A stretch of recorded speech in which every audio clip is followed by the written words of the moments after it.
It's 6 o'clock, it's Friday night, and we start tonight with tracking the chance for some severe storms. And you can see the potential there on the live Doppler 13 radar.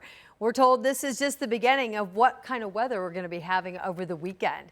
Thanks for joining us tonight at 6. I'm Anne Marie. Scott is off, and we're here with Angela, who is following the timing of it all tonight and also the impact. And it is having an impact on outdoor plans. So just know heavy rain, lots of lightning tonight. No warnings. Severe threat starts to increase during the afternoon and evening hours tomorrow. So looks to be an active couple of days for us in terms of storms and an active radar right now. I do want to show you where we have some pockets of heavier rain and lots of lightning, again, impacting outdoor plans this evening. Northern sections of Hamilton County, Noblesville up to Cicero, and then as you move north toward Tipton, south of Frankfort, we've got some heavier cells east of Kempton, and these are all pushing off to the east. So kind of a bigger view to show you Elwood, Anderson, Pendleton. If all of this holds together, you've got some of those slow-moving storms moving your way.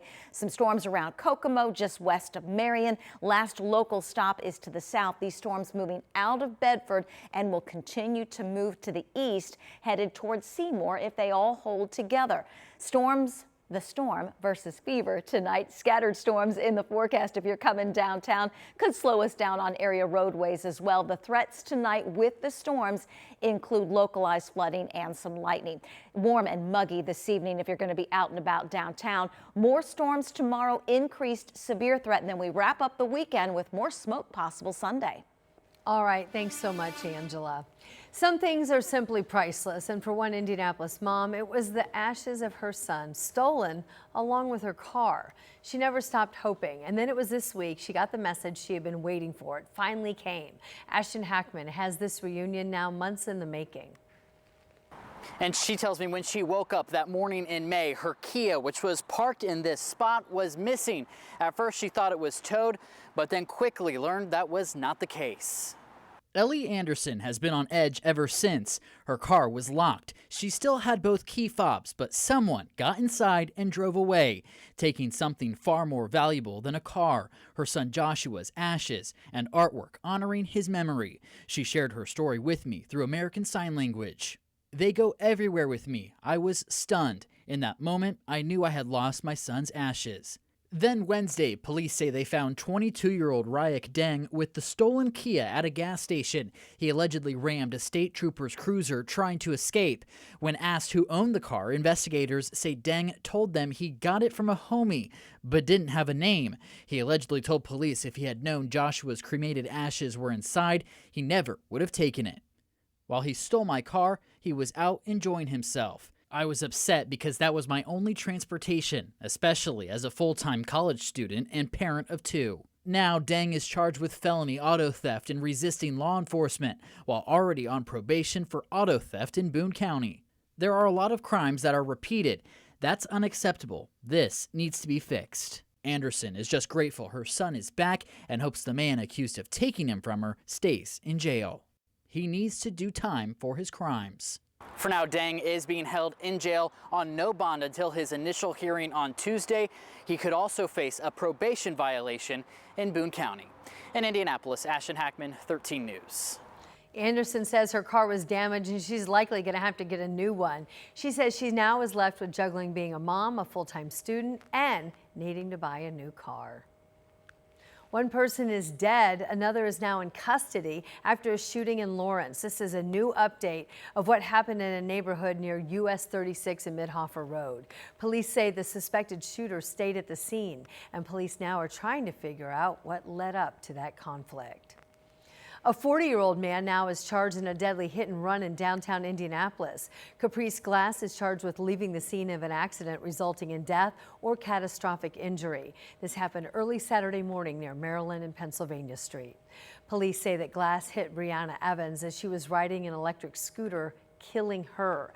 Court documents allege the car blew through a red light before then hitting Evans. A former Indianapolis school employee now is facing charges tonight, accused of spending nearly $100,000 of the school's money for personal purchases. Angela Ruiz-Pierce is now charged with fraud and theft. She is the former academic director at Heritage Christian School.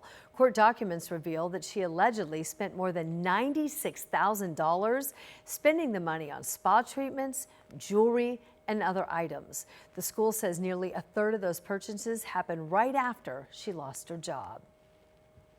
A new outdoor market at the Indiana Black Expo is now open for another hour tonight, and then if you want to go back, it will continue through the weekend. As Jenna Webster explains, that market was planned after the vendors were told they couldn't sell their food inside. There's going to be 9 vendors out here all weekend long, and some of them are new to IBE this year, so they were really looking forward to this opportunity, and we're glad they were still able to find a way to sell. Everything you need right here. Trying food from local vendors is always part of the experience at the summer celebration. The outdoor market came together in just a week in partnership with IBE and the convention center after some vendors' licenses didn't match the requirements needed for food and beverage sales. Saria Walton says she's excited to interact with customers and get new exposure.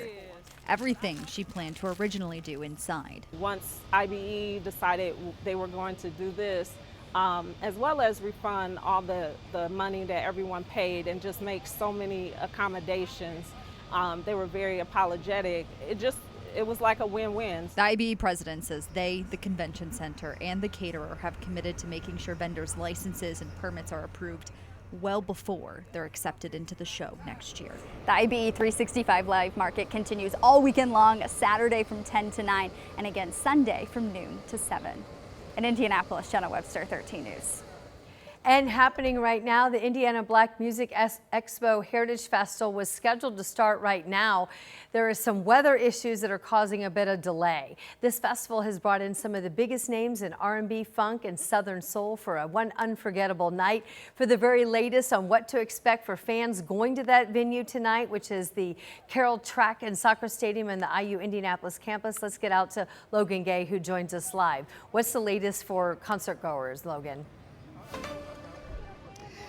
Hey, Ann. Well, the latest is we're all still waiting outside of the stadium. Like you mentioned, they haven't opened the stadium doors, and I was told by someone at the gate that's because of the weather. They told me that they're actually waiting on the city to tell them that it's okay to allow people to come in. They said the city's just looking at the weather and judging it by that. But while they wait, there is a long line of people behind me. You can see waiting to get in. You can see how far this line is stretching around the stadium right here. I spoke to one woman who told me that she has been waiting in line for about an hour, at least an hour. And let me tell you, it's a hot one out here. I thought the rain would cool it down, but it hasn't. And you can see that there are some people who are having some medical emergencies because of this heat and how hot it is. So if you're going to be out here, I would suggest you bring some water and a fan. But let's get back to the celebration. Beyond those gates, there is a stage that is set for this celebration, this festival, this beloved tradition for us here in Indianapolis and the state as a whole.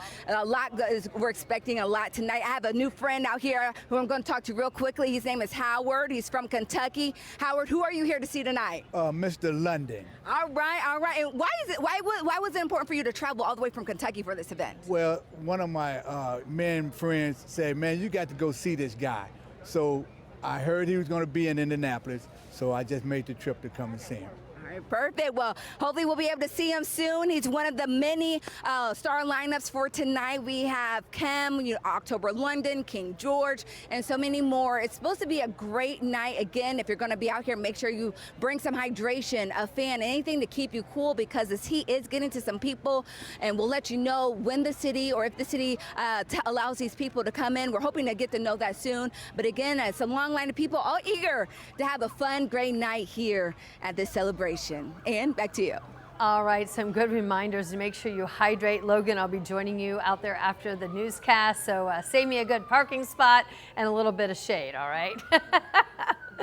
All right, well, an Indianapolis food truck is now being told it can no longer serve customers at a popular spot downtown. The slogan at the center of the controversy and how the owner is responding to that. Angela. And it's hot, it's humid. We're dodging some storms on this Friday night, and tomorrow the threat of severe weather. I'll have your weekend forecast. Plus, the city in Northeast Indiana says a Hendricks County hospital now is sending people there without permission. The warning being issued to the hospital tonight. Ahead.